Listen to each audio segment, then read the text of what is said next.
आज पूरा का पूरा पाकिस्तान एक दलदल में डूब रहा है और ये दलदल किसने बनाया? खुद पाकिस्तान ने। पाकिस्तान में आज लोग 2 वक्त की खाने के लिए तरस रहे हैं। आटे के लिए मारपीट हो रही है। लोगों के पास डेली एसेंशियल्स खरीदने के लिए पैसे तक नहीं है और किसी के पास पैसे है भी तो माल की सप्लाई नहीं है। पाकिस्तान पिछले 50 सालों के वर्स्ट इकोनॉमिक क्राइसिस से गुजर रहा है। देश के पास सिर्फ और सिर्फ 3 हफ्तों के लिए इम्पोर्ट्स के पैसे बचे और उसके बाद दी and.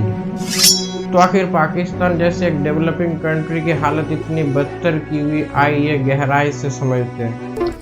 Getting you all the details of the economic crisis that Pakistan has to raise funding for reconstruction in Pakistan. कर्ज मांग रहे पाकिस्तान में हमने पाकिस्तान की सारी हेकड़ी निकाली। हमारा कहानी को चलिए शुरू से शुरू करते हैं। साल था 1947 और दिन था 14 अगस्त। हिंदुस्तान की आजादी के सिर्फ एक दिन पहले ही हिंदुस्तान के गर्भ से एक देश की जन्म होती है जिसकी नाम रखी गई पाकिस्तान। शुरुआत से ही पाकिस्तान हिंदुस्तान के साथ झगड़ता रहा। रीजन सिर्फ एक, कश्मीर समेत भारत के कुछ हिस्सों में दावेदारी पर। इसकी वजह से आजादी के सिर्फ 2 महीने में ही दोनों देशों के बीच में वार छिड़ जाती है। वार में पाकिस्तान की करारा हार होती है लेकिन इससे भी वो शांत नहीं था। इसके बाद आती है साल 1965 की इंडो पाक वार। ऑपरेशन जिब्राल्टर नाम से पाकिस्तान एक ऑपरेशन शुरू कर देती है ताकि जम्मू और कश्मीर में अपनी फोर्स को इन्फिल्ट्रेट कर उसे हड़प ले। लेकिन पाकिस्तान को क्या पता था कि इसमें भी उसकी हार ही लिखी थी। इस वार के सिर्फ 6 साल बाद यानी साल 1971 में पाकिस्तान ऑपरेशन सर्च लाइट शुरू कर देती है। इस बार रीजन थोड़ी सी अलग थी। ईस्ट पाकिस्तान यानी बांग्लादेश की आजादी का लड़ाई। हिंदुस्तान इसमें इंटरफेयर किया क्योंकि बांग्लादेशी लोगों की असैसिनेशन भारत से देखी नहीं जा रही थी। लेकिन पाकिस्तान हिंदुस्तान की इंटरफेयर रोकने के लिए उल्टा हिंदुस्तान में अटैक कर देती है। लेकिन इसमें भी उसकी हार ही होती है। पाकिस्तान की इकोनॉमी में भी इसकी गहरा असर पड़ती है लेकिन इससे भी उसका पेट नहीं भरा। हार ना मानो उन लोगों की एक नशे जैसी बन गई थी।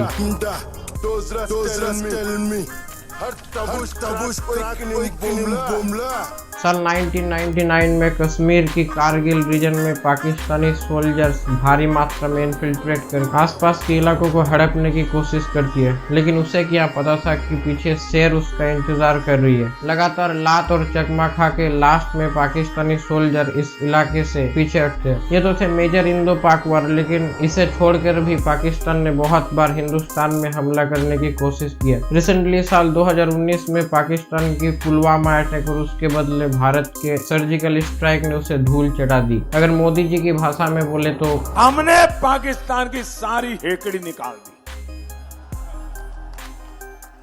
उसे कटोरा लेकर दुनिया भर में घूमने के लिए मैंने मजबूर कर दिया था।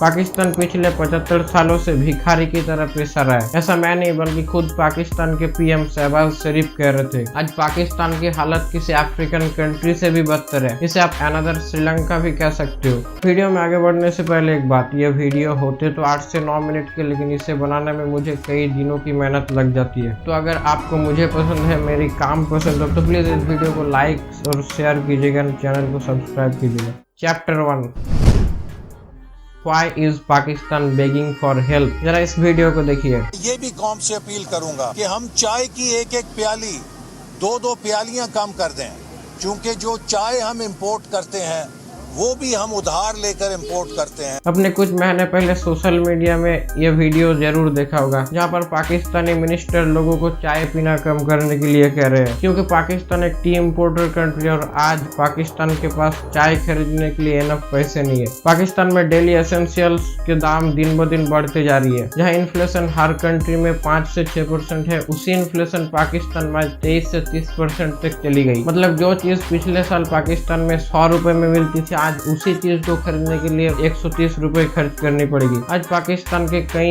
इलाकों में राइस की कीमत 300 रुपए तक पहुंच गई। गेहूं के आटा मिल रहे 600 रुपए किलो। इसके अलावा अनियन और अदर कॉमन फूड आइटम्स की दाम दिन ब दिन आसमान छूते जा रही है। इन वीडियोस में आप इसे क्लियरली देख सकते हो। 650 रुपए का आटा मिल रहा है। हम लोग गरीब आदमी है भाई, 25,000 तनख्वाह कमाने वाले हैं।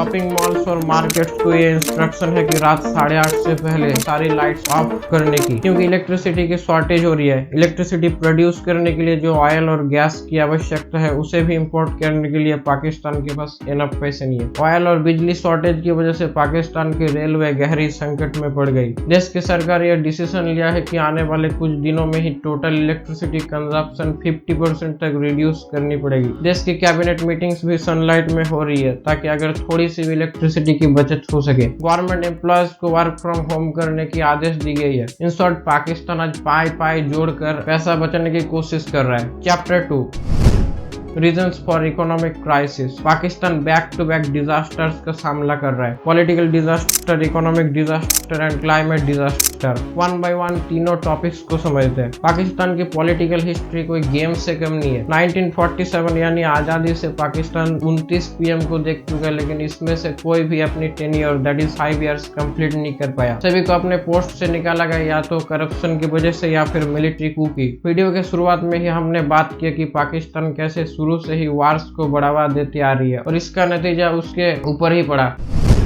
भारत से लगातार 4 बार हारने की वजह से पाकिस्तान की रिसोर्सेस को हानि पहुंची। इकोनॉमिक साइकिल इंटरप्टेड होती रही, जिसका नतीजा आज की इकोनॉमिक क्राइसिस के रूप में पाकिस्तान देख रहा है। मशहूर क्रिकेटर इमरान खान, जो कि एक नई पाकिस्तान बनाने की उम्मीद से पाकिस्तान की सत्ता संभालने आई थी, उसे भी अपने पोस्ट को टाटा कहना पड़ा। इसके बाद आए शहबाज शरीफ, जो कि पाकिस्तान को कैसे संभाल रहे हैं उसे तो हम क्लियरली देख सकते हैं। शहबाज शरीफ का निकनेम है पंजाब स्पीड, क्योंकि वो 4 बार पंजाब के सीएम रह चुके और पंजाब में एफिशिएंटली काम भी कर चुके हैं। उनकी सरकार एक नई पाकिस्तान बनाने की उम्मीद से आई थी, लेकिन हुआ इसका उल्टा। गलत डिसीजंस की वजह से इकोनॉमिक क्राइसिस दिन ब दिन बढ़ती गई, क्योंकि पिछले गवर्नमेंट की नाकामी को प्रूव करने के लिए प्रेजेंट गवर्नमेंट ने ठीक उल्टा डिसीजन लिया और इकोनॉमी पे इसका गहरा असर पड़ा।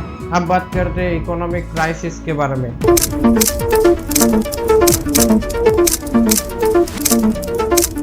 पिछले कुछ साल से पाकिस्तान की इकोनॉमी गिरती जा रही है और उसकी कर्जा दिन ब दिन बढ़ती जा रही है। वर्ल्ड बैंक के अनुसार इस साल पाकिस्तान की इकोनॉमी 2% से बढ़ेगी और इन्फ्लेशन होगा 23%, जो कि साल के पहले से ही क्लियरली विजिबल है। इसके पीछे बहुत सारे रीजंस हैं। पहले तो है पाकिस्तान के चाइना के ऊपर डिपेंडेंट होना। चाइना अपने डेब्ट ट्रैप में पाकिस्तान को फंसाकर अब साइड ले लिया और बेचारा पाकिस्तान को आज उसके गलती का एहसास हो रहा है। चलिए पाकिस्तान की इम्पोर्ट और एक्सपोर्ट की तरह देखते हैं। पाकिस्तान की इंपोर्ट है $90 बिलियन और एक्सपोर्ट है सिर्फ और सिर्फ $30 बिलियन। मतलब हर साल पाकिस्तान $30 बिलियन कमाते हैं और $90 बिलियन स्पेंड करते हैं। इस ह्यूज गैप की वजह से पाकिस्तान की फॉरेक्स रिजर्व तेजी से घटती गई। पाकिस्तान की जीडीपी है $376 बिलियन और उन पे कर्जा है $274 बिलियन की। मतलब हर बजट का एक ह्यूज अमाउंट लोन रिपेमेंट करने में ही चला जाता है। यानी पाकिस्तान एक कर्ज नाम की जाल में अटक चुका है और इससे निकलने का सिर्फ एक ही रास्ता है, और लोन लो। आज पाकिस्तान को आने वाले 3 महीने में कुछ $8 बिलियन का लोन चुकाना है और उनकी फॉरेक्स रिजर्व में सिर्फ पड़ी है $5.8 बिलियन। बार बार लोन लेने की वजह से ग्लोबली पाकिस्तान की इमेज खराब होती जा रही है। अब बात करते हैं क्लाइमेट डिजास्टर्स के बारे में।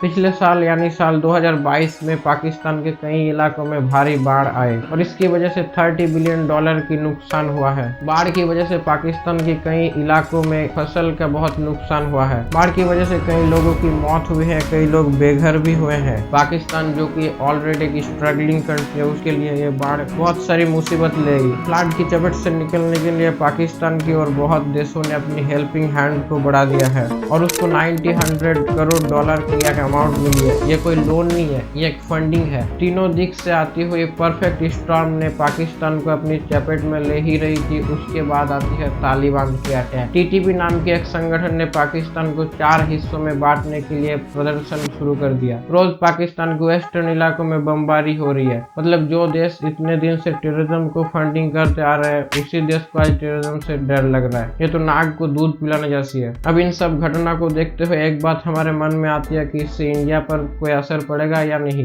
आज इंडिया पाकिस्तान से बहुत आगे है, लेकिन इंडिया को सतर्क रहना होगा। कैसे हेवी लोन और गलत डिसीजन एक इंटायर कंट्री को बर्बाद कर देती है, उसका जीता जाता एग्जाम्पल है पाकिस्तान। पाकिस्तान ने भारत के कुछ हिस्सों यानी पीओके में अपनी कब्जा जमा रखी है और इस अपॉर्चुनिटी को यूज करते हुए चाइना पाकिस्तान को लोन देने की वजह से पीओके में दखलदारी ले सकती है। इसीलिए इंडिया को हर वक्त सतर्क रहने की आवश्यकता है। तो दोस्तों आज के लिए बस इतना ही, मिलते हैं एक और वीडियो पे, तब तक के लिए बाय बाय।